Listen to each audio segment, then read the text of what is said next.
नमस्कार दोस्तों, स्वागत है आप सभी का बोर्ड एग्जाम के इस ऑनलाइन लर्निंग प्लेटफॉर्म पे। बाबू आज हम बात करेंगे वर्ब। आज हम देखेंगे क्रिया किसे कहते हैं, वर्ब किसे कहते हैं। जैसा कि हमारा आपको पता है पार्ट्स ऑफ स्पीच का सीरीज चल रहा है, ठीक है। हमारा पार्ट्स ऑफ स्पीच का सीरीज चल रहा है, हमने नाउन, प्रोनाउन, एडजेक्टिव तक कवर कर लिया। आज हम पढ़ेंगे वर्ब, ठीक है। वर्ब किसे कहते हैं, देखिए परिभाषा देखिए पहले, डिफिनेशन। वर्ब अर्थात क्रिया वह शब्द है जो किसी व्यक्ति, स्थान या वस्तु के संबंध में कुछ बताते हुए काम के करना को या काम के करने या होने का भाव प्रकट करता है। जो वर्ब होता है बाबू, किसी व्यक्ति वस्तु के संबंध में कुछ बताते हुए किसी काम को करने या होने का भाव प्रकट होता है, वह वर्ब होता है, ठीक है। अब यहाँ देखिए नीचे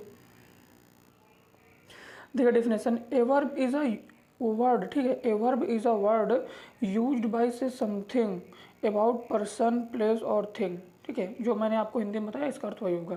अब देखिए आई गैव हिम अ बुक, यहाँ गैव क्या है, वर्ब है।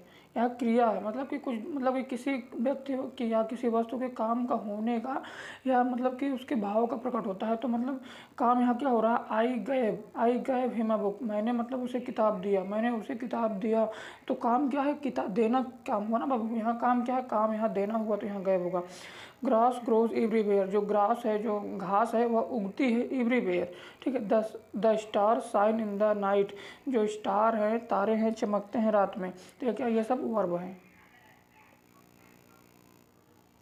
इसमें प्रथम वाक्य में किताब देने का, दूसरे वाक्य में घास उगने का, तीसरे वाक्य में तारों के चमकने का कार्य एक्शन हो रहा है, अर्थात, ठीक है। अतः गैप, ग्रोथ, साइन, ये सब क्या है बाबू, क्रिया है। अब देखिए हम यहाँ देखेंगे काइंड्स ऑफ वर्ब। वर्ब के प्रकार। वर्ब दो प्रकार के होते हैं, सकर्मक क्रिया, अकर्मक क्रिया, ट्रांजिटिव वर्ब और इंट्रांजिटिव वर्ब, ठीक है। अब देखेंगे हम ट्रांजिटिव वर्ब किसे कहते हैं। देखिए ट्रांजिटिव वर्ब का अर्थ होता है पासिंग ओवर, ठीक है, पासिंग ओवर, ठीक है। जब कर्ता के कार्य का फल कर्म के ऊपर पड़ता है तो वह ट्रांजिटिव वर्ब होता है। जो कर्ता होता है उसके कार्य का फल जो है कर्म के ऊपर पड़ता है। आइए हम आपको बताते हैं कैसे। ये एग्जाम्पल हमारा है, the boy kicks the football. जो बॉय है, लड़का है, किक्स करता है। किक मतलब पैर से मारना। किसको मारता है, फुटबॉल से। देखिए यहाँ सब्जेक्ट हमारा बॉय है, ठीक है। किक करने की क्रिया का फुल, देखिए फल जो है वह फुटबॉल पर पड़ रहा है। जो किक करने की क्रिया हो रही है, देखिए किक तो कर रहा है लेकिन जो कर्म पड़ रहा है, जो कि उसमें जो फल जा रहा है, जो फल पड़ रहा है किस पे पड़ रहा है, उस पर फुटबॉल पे पड़ रहा है। जो पासिंग ओवर है वो फुटबॉल पे पड़ रहा है। इसी कारण यहाँ पे क्या होगा, इसी कारण यहाँ पे होगा ये ट्रांजिटिव वर्ब होगी। जैसे मदर कट्स द वेजिटेबल, माता जी सब्जियाँ काटती हैं। माता जी सब्जियाँ काट रही हैं लेकिन कट कौन रहा, वेजिटेबल कट रहा। वैसे यहाँ पैर, लड़का जो है किक तो कर रहा लेकिन किस पे कर रहा, फुटबॉल पे पड़ रहा। मार कौन खा रहा, फुटबॉल। वहाँ कट कौन रहा, सब्जी कट रही। तो कर्म, उसका जो फल है वह दूसरे पे पड़ेगा, ठीक है, ऑब्जेक्ट पे फल पड़ता है, तो वह ट्रांजिटिव वर्ब होगा। अब देखिए जबकि इसके विपरीत, जब कर्ता का कार्य फल ऑब्जेक्ट अर्थात कर्म पर नहीं पड़ता है, जब ऑब्जेक्ट अर्थात कर्म पर नहीं पड़ता, वह इंट्रांजिटिव वर्ब होगा। अब आप पूछेंगे सर जब ऑब्जेक्ट का कर्म पे नहीं पड़ता तो किस पे पड़ता है, वह स्वयं पे पड़ता है बाबू। वह किस पे पड़ता है, स्वयं पे। देखिए जैसे द बॉयज़ लाफ लाउडली, बच्चा जो है लड़का जो है जोर से हंसता है। कि लड़का हंस रहा तो उसका खुद लड़का हंस रहा है ना, लड़का खुद हंस रहा है। लड़का जैसे मदर गोज, माता जाती हैं, माता तो जा रही हैं लेकिन माता खुद जा रही हैं। तो कि देखिए यहाँ पे क्या होगा, ये हमारा इंट्रांजिटिव वर्ब होगा। इसमें कोई ऑब्जेक्ट नहीं है। ऑब्जेक्ट देखिए लड़का जोर से हंसता है, तो लड़का जोर से हंसता है, सब पूरा जो फल है वो लड़का के ऊपर पड़ रहा है, किसी वर्ब के ऊपर नहीं। जैसे वहाँ पे फुटबॉल के ऊपर, वहाँ पे सब्जियों के ऊपर, ऐसा कुछ नहीं। यहाँ लड़का जो खुद हंस रहा है, तो यहाँ पे क्या हो रहा है, यहाँ पे खुद लड़का के ऊपर उल्टा पड़ रहा है। तो ये क्या होगा, ये हमारा इंट्रांजिटिव वर्ब होगा, ठीक है। देखिए यहाँ लाभ क्रिया का अर्थ स्वयं पूर्ण है, ठीक है, अतः इंट्रांजिटिव वर्ब होगा, अर्थात ये इंट्रांजिटिव वर्ब होगा। क्रिया के फॉर्म अलग अलग अध्याय में दिए गए हैं। अब देखिए एक एग्जांपल देख लेते हैं। देखिए tell me truth, tell me truth, मुझे वर्ब बताओ।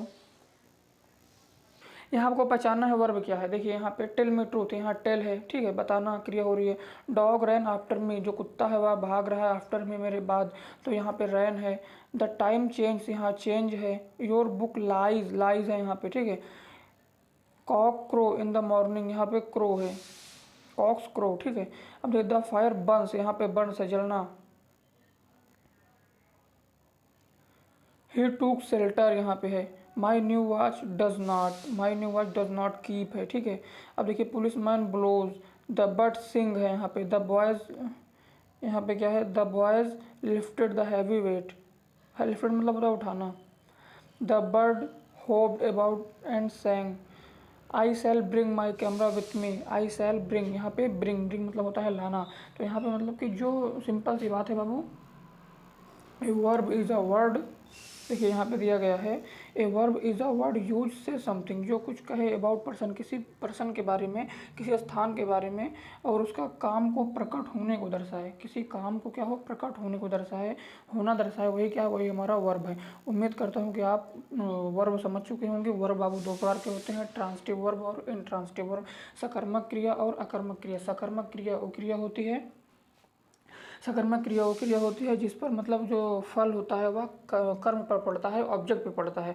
जैसे हो गया हमारा मदर कट द वेजिटेबल, तो माता जी सब्जियाँ काटते हैं, तो माता जी सब्जियाँ काट तो रही हैं, लेकिन कट कौन रहा, ऑब्जेक्ट कट रहा, मतलब सब्जी कट रही है।